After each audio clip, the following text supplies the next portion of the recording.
नमस्ते दोस्तों, स्वागत है आपका आपके पसंदीदा चैनल जुर्म और नाम पर। आज हम आपको एक ऐसे शख्स की कहानी सुनाने जा रहे हैं जिसने नकली नोटों की दुनिया में बादशाहत हासिल की। आमतौर पर नकली नोट छापने वाले अपनी खराब क्वालिटी या किसी खबरी की वजह से पकड़े जाते हैं, लेकिन आज जिसकी कहानी हम बताने जा रहे हैं उसने अमेरिकी डॉलर के ऐसे बेहतरीन नकली नोट छापे जिन्हें पहचानना लगभग नामुमकिन था। इस शख्स को नकली नोटों की दुनिया का बादशाह इसलिए कहा जाता है क्योंकि इसने करीब 250 मिलियन डॉलर के नकली नोट छाप डाले जो हूबहू असली जैसे दिखते थे। यह कहानी है फ्रैंक बोरोसा की, अमेरिका के सबसे बड़े काउंटरफीटरों में से एक। मॉन्ट्रियल, कनाडा में जन्मे फ्रैंक ने महज 12 साल की उम्र में ही जुर्म की दुनिया में कदम रख दिया था। छठी कक्षा में पढ़ते हुए उसने देखा कि कुछ बच्चे महंगे कपड़े चुराते हैं और उन्हें स्कूल ले आते हैं। यही फ्रैंक को एक मौका दिखा। उसने उन चोरों से कपड़े लेकर दूसरे छात्रों को बेचना शुरू कर दिया। उसे इस बात की कोई परवाह नहीं थी कि यह अवैध था। उसका ध्यान सिर्फ पैसे कमाने पर था और हर हफ्ते वह अच्छी खासी कमाई करने लगा। फ्रैंक के मुताबिक इन पैसों से उसे आज़ादी का एहसास होता था और वह अपने अवैध कामों को बढ़ाता चला गया। नतीजा यह हुआ कि 15 साल की उम्र तक उसे स्कूल से निकाल दिया गया। स्कूल छोड़ने के बाद फ्रैंक ने घर भी छोड़ दिया और गुजारा करने के लिए नौकरी ढूंढने लगा। उसे एक गैराज में मैकेनिक की नौकरी मिल गई, लेकिन यह नौकरी भी उसके लिए एक नया मौका साबित हुई। वह कारों के पुर्जे चुराकर बाहर बेचने लगा। अगले 5 साल तक वह इसी तरह अलग अलग गैराज में काम करता रहा और पुर्जे चुराकर अपना गुजारा करता रहा। मगर 20 साल का होते होते उसने फैसला कर लिया कि वह सारे गलत काम छोड़ देगा। कारों के बारे में उसे अच्छा खासा अनुभव हो चुका था, इसलिए उसने अपनी एक छोटी सी मैन्युफैक्चरिंग यूनिट लगाने का फैसला किया जहां वह कार के ब्रेक पैड बनाता। फ्रैंक का यह आइडिया चल पड़ा और उसका कारोबार काफी अच्छा चलने लगा, लेकिन लगातार 20 घंटे काम करने से उसे शारीरिक और मानसिक थकान होने लगी। इतना तनाव और चिंता के कारण फ्रैंक को पैनिक अटैक आने लगे, जिससे उसका नर्वस ब्रेकडाउन हो गया। डॉक्टर ने उसे बताया कि बीमारियां उसे अपनी चपेट में ले रही है। आखिरकार इतने मुनाफे वाले कारोबार के बावजूद फ्रैंक को अपना व्यवसाय बेचना पड़ा। मैन्युफैक्चरिंग यूनिट बेचकर मिले पैसों से वह 2 साल तक दुनिया घूमता रहा। 2 साल घूमने के बाद फ्रैंक ने कनाडा लौटने का फैसला किया, लेकिन साथ ही उसने यह भी तय कर लिया था कि वह अब कभी सही रास्ते से पैसे नहीं कमाएगा। उसका मानना था कि सही रास्ते से पैसे कमाने में मेहनत बहुत ज्यादा और कमाई बहुत कम होती है। इसलिए उसने गांजा उगाकर बेचना शुरू कर दिया। यह वह समय था जब कनाडा में गांजे का कारोबार तेजी से फल फूल रहा था, जिससे पैसे कमाना बहुत आसान था। मगर कहते हैं ना, हर गलत काम एक न एक दिन पकड़ा जरूर जाता है। फ्रैंक के साथ भी वही हुआ। साल 2006 में फ्रैंक को गांजा बेचने के जुर्म में गिरफ्तार कर लिया गया, जिसके बाद उसे 3 महीने की सजा सुनाई गई। और यहीं से जन्म लेता है वह काउंटरफीटर जिसने दुनिया के सबसे बेहतरीन नकली नोट बनाए। जेल से रिहा होने के बाद उसे फिर से पैसे कमाने के रास्ते की तलाश थी। अपराध की दुनिया में वह कई लोगों को जानता था, लेकिन फिर भी उसे समझ नहीं आ रहा था कि वह क्या करे। अगर वह कोकेन का धंधा करता तो उसे फिर से जेल जाना पड़ता, और कोकेन एक गंभीर ड्रग है जिसके लिए उसे लंबी सजा भी हो सकती थी। वह दोबारा जेल नहीं जाना चाहता था। अब साल 2008 आ चुका था। एक दिन वह एक पब में शराब पी रहा था कि तभी उसके दिमाग में एक आइडिया आया। फ्रैंक सोचने लगा कि कोई भी व्यवसाय करने के लिए पहले एक प्रोडक्ट ढूंढना पड़ता है, फिर उसे बेचने के लिए ग्राहक ढूंढने पड़ते हैं, और फिर इन सब का हिसाब किताब रखो, जो अपने आप में बहुत मुश्किल भरा है। फ्रैंक पैसे तो कमाना चाहता था, लेकिन वह व्यवसाय में आने वाली परेशानियों से दूर रहना चाहता था, और इसीलिए उसने फैसला किया कि अब वह खुद पैसे छापेगा। हालांकि फ्रैंक के पास अब एक योजना तो थी, लेकिन वह नकली नोट बनाने के बारे में कुछ भी नहीं जानता था, और इसीलिए उसने कनाडाई डॉलर के बजाय अमेरिकी डॉलर छापने का फैसला किया। फ्रैंक के मुताबिक अमेरिकी डॉलर छापना बहुत आसान था क्योंकि वे पॉलीमर के बजाय अभी भी कागज पर छापे जाते थे और उन्हें पूरी दुनिया में कहीं भी चलाया जा सकता था। इसीलिए इन नोटों को बनाना और चलाना काफी आसान था। चूंकि फ्रैंक नकली नोटों के बारे में कुछ भी नहीं जानता था, उसने अमेरिकी सरकार की वेबसाइट्स पर जाकर नोटों की बारीकियों को समझना शुरू किया। वह हर बार अलग अलग इंटरनेट कैफे में बैठकर इन वेबसाइटों को चलाने लगा ताकि किसी को उस पर कोई शक न हो। आखिरकार उसने असली नोटों के बारे में वह सारी जानकारी इकट्ठा कर ली जिसकी मदद से वह हूबहू नकली नोट बना सके। इन अमेरिकी डॉलर को बनाने के लिए जिस कागज की जरूरत थी वह 75% कॉटन और 25% लिनन का होता था। साथ ही साथ अन्य सुरक्षा विशेषताएं और कौन सी प्रिंटिंग मशीन इन नोटों को बनाने में इस्तेमाल होती है, यह सारी जानकारी अमेरिकी सरकार की आधिकारिक वेबसाइटों पर मौजूद थी। अब फ्रैंक के सामने जो सबसे पहला पड़ाव था वह था एक ऐसे निर्माता को ढूंढना जो उसे ऐसा कागज बनाकर दे सके जो छूने में बिल्कुल असली और परफेक्ट हो। ज्यादातर नकली नोटों के पकड़े जाने के पीछे की वजह उसका कागज होता है जिसका एहसास सही नहीं होता, और अगर वह 75% कॉटन और 25% लिनन वाले कागज पर नोट नहीं छापेगा तो उसके नोट फौरन पकड़े जाएंगे। फ्रैंक ने अब एक नकली नाम थॉमस मोर का सहारा लिया और नकली स्टेशनरी कंपनी लेटर शॉप का कार्यकारी बनकर एक कागज फैक्ट्री को ईमेल किया। इस ईमेल में उसने लिखा कि वह अपने क्लाइंट के लिए एक विशेष कागज बनवाना चाहता है और यह कागज उसे कॉटन और लिनन मिलाकर चाहिए। यह बात किसी से छुपी नहीं थी कि यह कागज अमेरिकी डॉलर बनाने के लिए इस्तेमाल होता है। केन एंड कंपनी नाम की एक मैन्युफैक्चरिंग यूनिट पिछले 50 सालों से अमेरिकी सरकार के लिए करेंसी पेपर बना रही थी। जैसे ही उन्हें फ्रैंक का ईमेल मिला, उन्होंने जवाब में लिखा कि वे जानते हैं कि वह इन कागजों पर नकली नोट बनाना चाहता है। इसके बाद फ्रैंक ने उन्हें ईमेल करना बंद कर दिया। फ्रैंक की परेशानी अब दिन ब दिन बढ़ती जा रही थी, मगर वह हिम्मत नहीं हारा, क्योंकि उसका मानना था कि दुनिया में कोई तो ऐसी कागज कंपनी होगी जो भ्रष्ट हो और उसे विशेष कागज बनाकर देगी। उसने अपना पहला नकली नाम बदलकर जैक्सन मैक्सवेल कर दिया और इस बार वह एक ट्रेडिंग और इन्वेस्टमेंट कंपनी का कार्यकारी बनकर एक कागज कंपनी को ईमेल करता है। इस ईमेल में उसने लिखा था कि उन्हें $20 और $40 के बॉन्ड छापने के लिए रैक पेपर्स चाहिए जिन्हें काउंटरफीट न किया जा सके। और आखिरकार साल 2009 में उसे ओटोस नाम की एक कागज कंपनी मिल जाती है। यह कागज कंपनी स्विट्जरलैंड में थी। मेल में फ्रैंक ने यह भी लिखा कि उसे कागज के अंदर सिक्योरिटी स्ट्रिप भी चाहिए जिस पर USA 20 इंच लिखा हो, और साथ ही साथ वह कागज पर वाटरमार्क छापने के लिए भी कहता है। हालांकि ओटोस कंपनी कागज छापने के लिए तो तैयार थी, मगर इस प्रिंटिंग के लिए उनके पास जरूरी उपकरण नहीं थे, और इसीलिए फ्रैंक $15,000 का एक सिलेंडर प्रिंटिंग ड्रम जर्मनी से ऑर्डर करवाता है और स्विट्जरलैंड में ओटोस पेपर कंपनी को भिजवा देता है। उस वक्त अमेरिकी डॉलर पर जिस शख्स की तस्वीर थी वह अमेरिका के 7वें राष्ट्रपति एंड्रयू जैक्सन थे। अगर फ्रैंक अमेरिका की किसी भी कागज कंपनी से उसका वाटरमार्क बनाने के लिए कहता तो वह फौरन पकड़ा जाता, लेकिन क्योंकि ओटोस कंपनी स्विट्जरलैंड में थी इसलिए वह उनके लिए एक बेतरतीब फोटो थी, और अगर वे राष्ट्रपति एंड्रयू जैक्सन को जानते भी तो भी नोट पर उन्हें पहचानना मुश्किल था। बहरहाल कुछ दिनों बाद फ्रैंक को सिक्योरिटी स्ट्रिप और वाटरमार्क प्रिंट हुए कुछ सैंपल पेपर शीट मिलते हैं और यह बिल्कुल परफेक्ट थे। सैंपल मिलने के बाद फ्रैंक $5 लाख के कागज का ऑर्डर कर देता है और साथ ही साथ अपना हिसाब किताब भी लगाने लगता है, जिससे उसे यह समझ आ गया कि इन कागजों पर वह $250 मिलियन तक छाप सकता है। वह हर $20 के नकली नोट को असली $6 में बेचने वाला था, जिसका मतलब था कि वह नकली $250 मिलियन को असली $75 मिलियन बनाने वाला था, और फिर उसे जिंदगी में कभी काम नहीं करना पड़ता। फ्रैंक पहला पड़ाव तो पार कर चुका था, मगर अब उसके सामने जो सबसे जरूरी काम था वह था प्रिंटिंग प्रेस का इंतजाम करना, और यहाँ किस्मत ने उसका साथ दिया। फ्रैंक का एक दोस्त था जो एक प्रोफेशनल प्रिंटिंग कंपनी में काम करता था और साथ ही साथ वह एक बार जेल भी जा चुका था।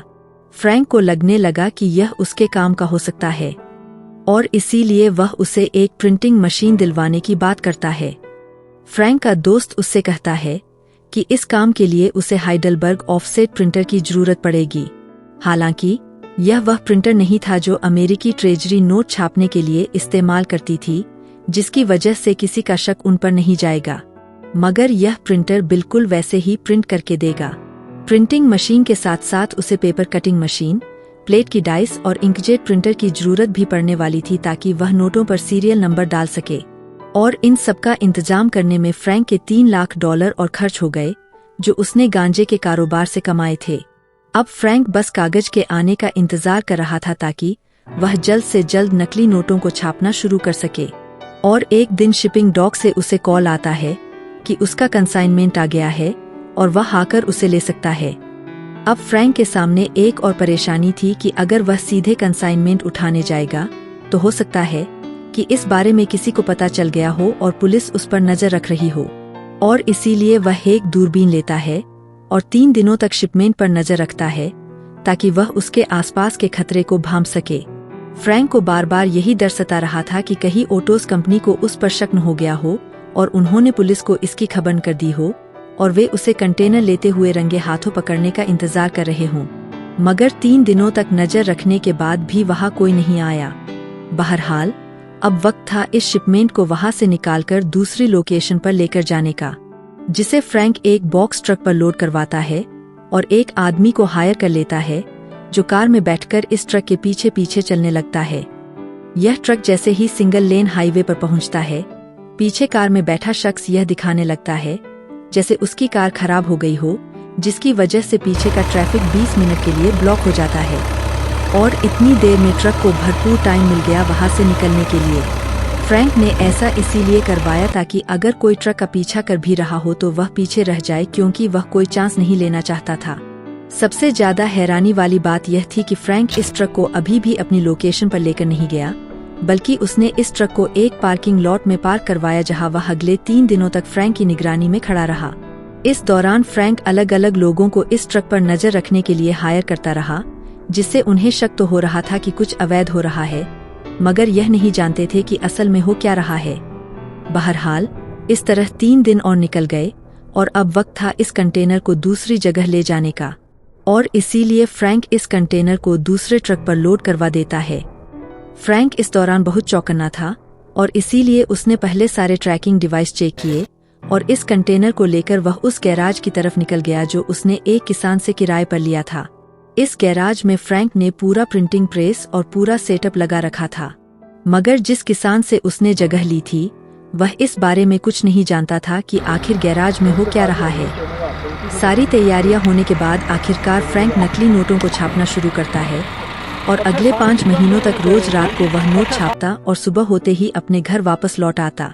अब जैसे जैसे नोट छपते जा रहे थे, फ्रैंक को यह एहसास होता जा रहा था कि वह अमीर होता जा रहा है। मगर इन 5 महीनों में उसने एक भी डॉलर मार्केट में नहीं चलाया, क्योंकि वह यह चाहता था कि पहले पूरे डॉलर छप जाए और तब वह इन्हें बेचे। लगभग 5 महीने की प्रिंटिंग के बाद वह $250 मिलियन छापने में कामयाब हो चुका था। और तब वह अपने आपराधिक दोस्त से कहता है कि वह उसे नकली नोट खरीदने के लिए ग्राहक लाकर दे। अब उसका दोस्त अलग अलग ड्रग डीलरों से संपर्क करना शुरू करता है जो कोकेन बेचते थे। और जब उसने उनसे नकली नोट खरीदने की बात कही तब उन्होंने साफ मना कर दिया और यह भी कहा कि वह सावधान रहे। स्मगलरों के मुंह से निकली यह बात सुनकर फ्रैंक घबरा गया और उसे लगने लगा कि जो वह कर रहा है वह ड्रग स्मगलिंग से भी ज्यादा गंभीर अपराध है, वरना वे उसे सावधान रहने के लिए नहीं कहते। मगर फ्रैंक फैसला कर चुका था कि वह किसी भी कीमत पर हिम्मत नहीं हारेगा। फ्रैंक के सामने अब नोटों का पहाड़ खड़ा था और उसे किसी ऐसे शख्स की जरूरत थी जो यह माल उससे खरीदे। और आखिरकार उसे 4 खरीदार मिल जाते हैं। ये चारों खरीदार इंपोर्टर एक्सपोर्टर थे जो इन पैसों को दूसरी कंट्री में बेचना चाहते थे। मगर यह एक बहुत रिस्की प्लान था, क्योंकि अगर ये नोट अफ्रीका, एशिया या यूरोप में पकड़े जाते तो पुलिस उन तक कनाडा पहुंच सकती थी।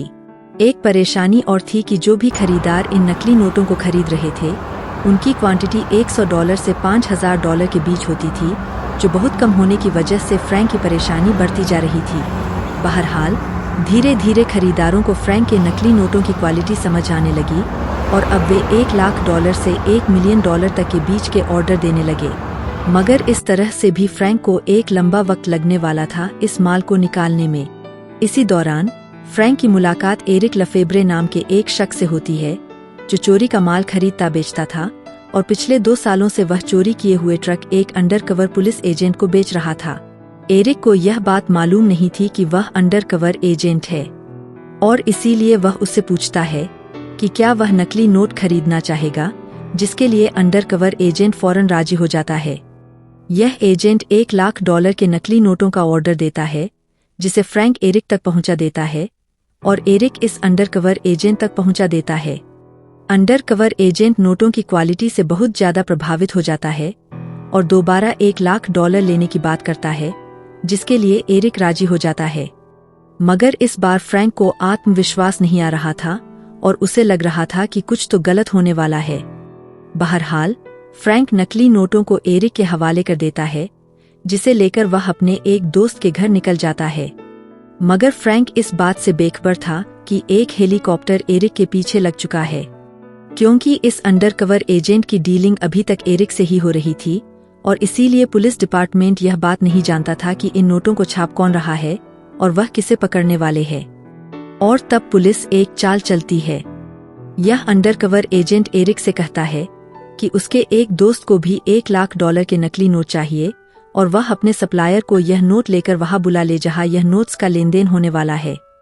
एरिक फौरन फ्रैंक से $1,00,000 और लाने के लिए कहता है, जिसे लेकर वह एरिक के दोस्त के घर की तरफ निकल जाता है जहां वे मिलने वाले थे।